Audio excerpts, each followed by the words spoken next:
ہم انشاءاللہ ضرور آپ کے چینل دیکھیں گے. آپ یہ بتائیں آپ عالم دین کو مانتے ہیں یا حدیث کو مانتے ہیں؟ یہ میرے سوال کا جواب دیں. نحمدہ صلی علی رسول الکریم.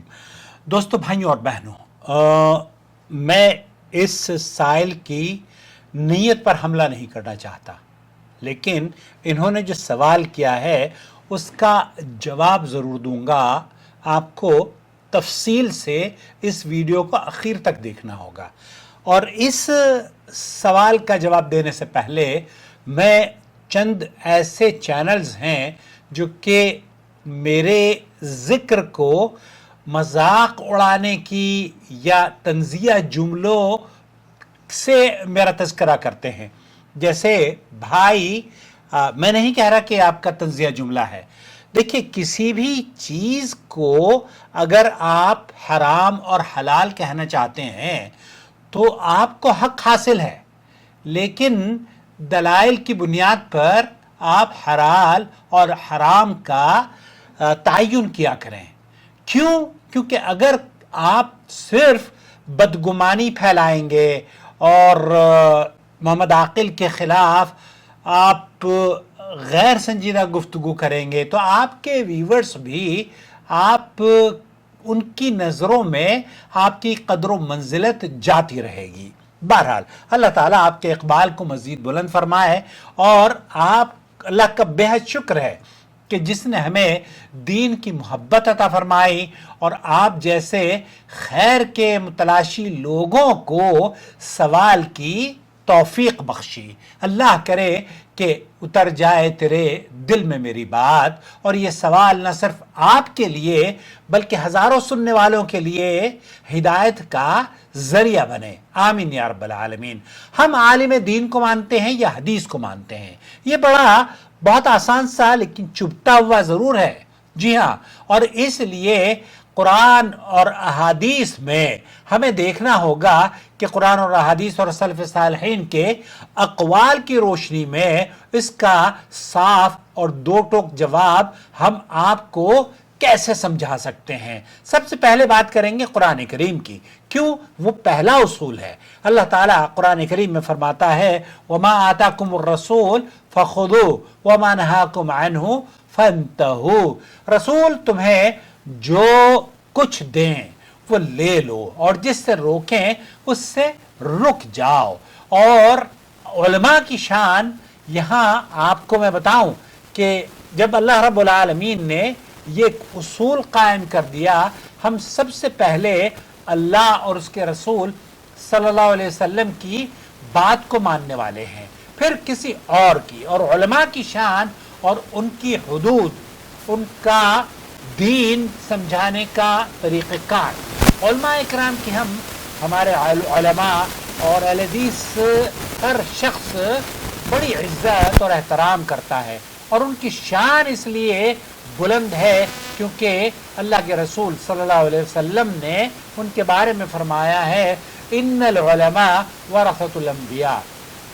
بے شک علماء انبیاء کے وارث ہیں. اس حدیث کو سنن ابو داؤد وغیرہ نے روایت کیا ہے. یعنی جیسے انبیاء نے وہی پہنچائی ویسے ہی علماء کرام بھی قرآن اور حدیث کی تعلیم اور تفہیم کا کام کرتے ہیں، اور اس میں کسی کمی اور زیادتی کیے بغیر دین کو ویسے ہی پہنچاتے ہیں جیسے کہ نبی کریم صلی اللہ علیہ وسلم پر جبرائیل امین نے وحی کے ذریعے پہنچائی، اور اللہ کے رسول صلی اللہ علیہ وسلم نے وہ دین جو اللہ رب العالمین نے نازل کیا وہ ہم تک پہنچایا.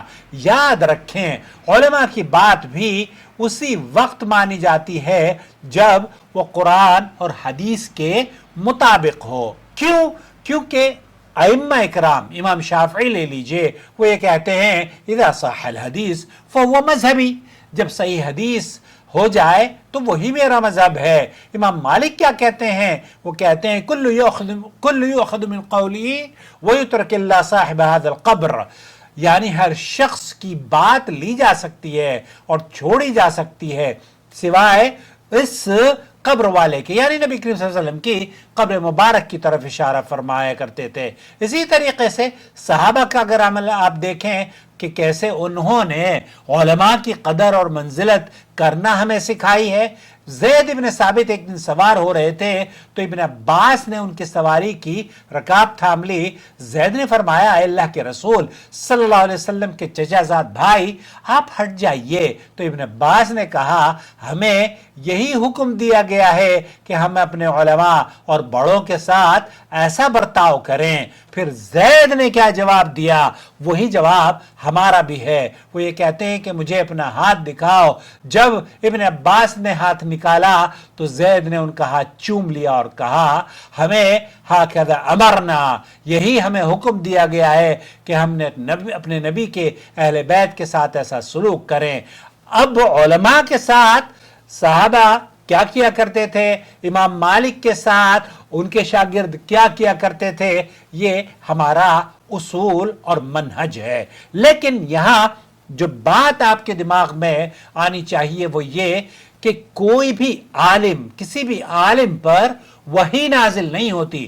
امام ابو حنیفہ رحمۃ اللہ علیہ متعدد مرتبہ یہ کہتے ہوئے آپ نے بھی سنا ہوگا، اگر نہیں سنا ہے تو میرا جو شیخ عبد الرحمن سدیس کا خطبہ جمعہ ہے پیغام حرم وہ سن لیجئے۔ وہ یہ کہتے ہیں کہ امام ابو حنیفہ رحمۃ اللہ علیہ فرمایا کرتے تھے کہ میری بات اگر قرآن و حدیث سے ٹکرائے تو میری بات کو دیوار پر پھینک مارنا، دیوار پر اچھال دینا، یعنی کہ اس کی کوئی اہمیت نہ سمجھنا۔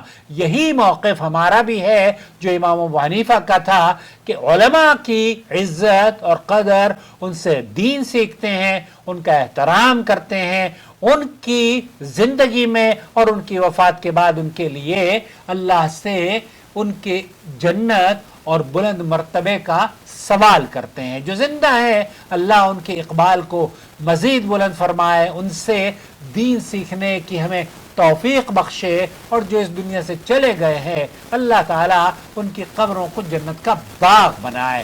لیکن یہاں جو آپ کی سمجھ میں آنا چاہیے وہ یہ کہ سب سے پہلے ہمارے نزدیک قرآن اور احادیث ہیں۔ علماء کی بات کو قرآن و احادیث کے ترازوں پر ہم پرکھتے ہیں، اور جو بات قرآن و حدیث کے مطابق ملتی ہے وہ سراخوں پر، اگر عالم کی بات حدیث کی مطابق ہو، قرآن و حدیث کے مطابق ہو تو مانی جائے گی، اور اگر حدیث کے خلاف ہوگی تو حدیث کو ترجیح دی جائے گی، اور امام ابو حنیفہ کے مسلک کے مطابق اس کو دیوار پر پھینک دیا جائے گا۔